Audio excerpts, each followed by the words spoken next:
Salut les élèves, comment ça va? J'espère que vous soyez tous en bonne santé.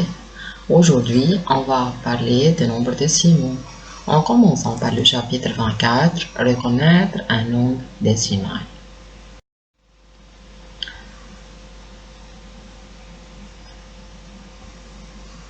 Salut, je suis Bambi. Pouvez-vous m'aider à rentrer à la maison? Bien sûr, en suivant ce chemin. Faites attention, il faut traverser seulement 10 pas. N'oubliez pas. Parce que je suis si maladroit, peut-être que je vais tomber. Oups. Donc, on a Monsieur Bambi qui va passer chez lui. Quand vous remarquez le chemin formé de 10 pas. Si Bambi va marcher un seul pas, on aura la fraction 1 sur 10, car on a marché un seul pas parmi les 10. Bambi a marché maintenant 2 pas, donc on a la fraction maintenant 2 sur 10.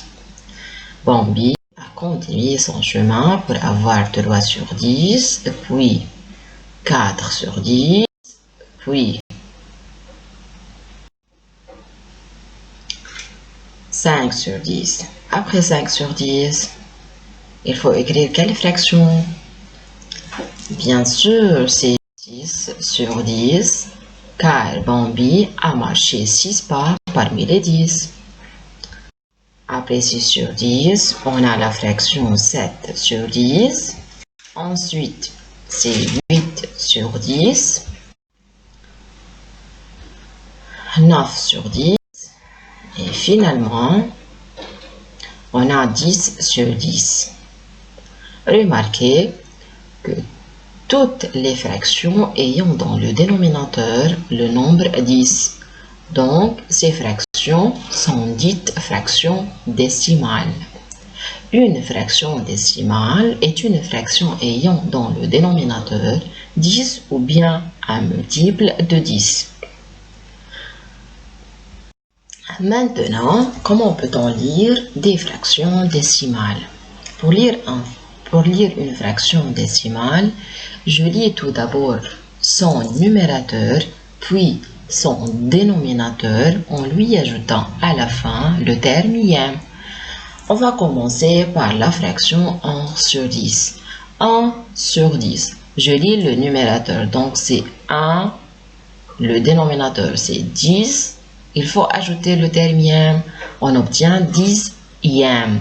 Donc, c'est la fraction 1 dixième. Très bien. Maintenant, la fraction 2 sur 10. C'est 2 dixièmes. Très bien. 3 sur 10, c'est 3 dixièmes. Bravo. Maintenant, 4 sur 10, c'est 4 dixièmes.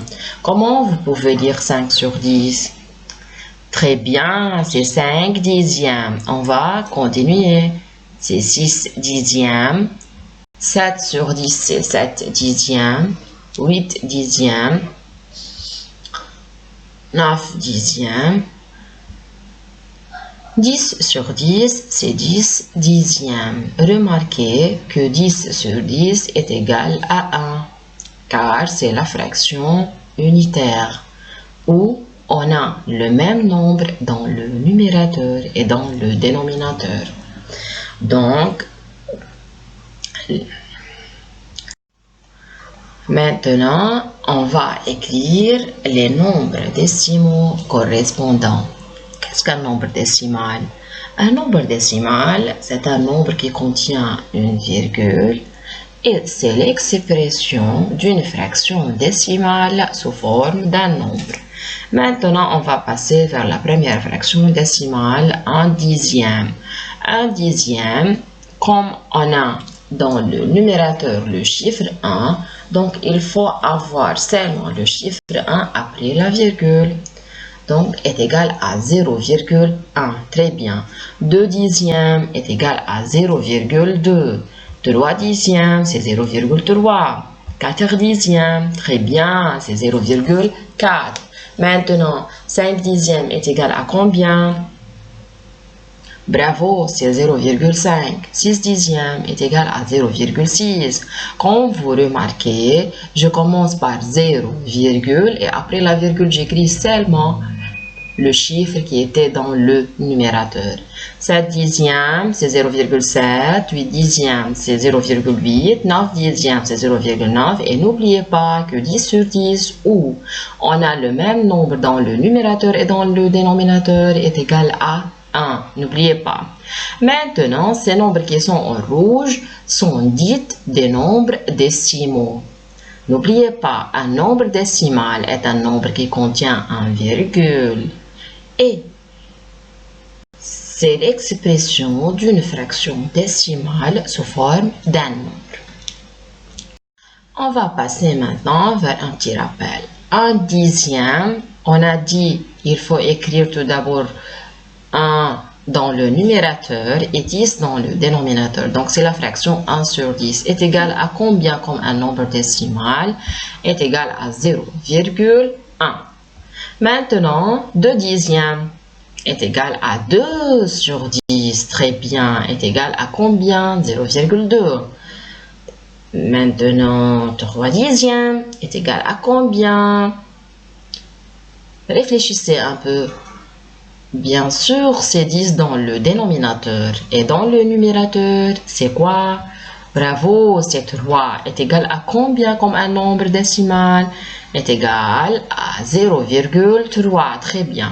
4 dixièmes est égal à 4 sur 10. Très bien, c'est 0,4. Maintenant, qu'est-ce qu'il doit faire si on a 100 comme dénominateur? N'oubliez pas que pour lire une fraction décimale, il faut lire tout d'abord son numérateur, puis dénominateur, puis son dénominateur, en lui ajoutant à la fin le termième. Dans ce cas-là, on a 100 dans les dénominateurs, donc il faut que cette fraction soit terminée par centième. On va commencer par 1 centième. Bien sûr, il faut avoir 100 dans le dénominateur et 1 dans le numérateur. Maintenant, comme vous remarquez, il y en a 2 zéros dans le dénominateur. Donc, il faut avoir 2 chiffres après la virgule. Donc, c'est 0,01. 2 centièmes est égal à 2 sur 100 est égal à 0,02. Maintenant, 3 centièmes. Réfléchissez. Bien sûr, il faut écrire 100 dans le dénominateur et dans le numérateur, c'est 3. Bravo. Est égal à combien? Est égal à 0,03. Et finalement, 4 centièmes, c'est bien sûr 100 dans le dénominateur et 4 dans le numérateur est égal à 0, bravo, 0,4. Maintenant, merci pour votre attention. Au revoir.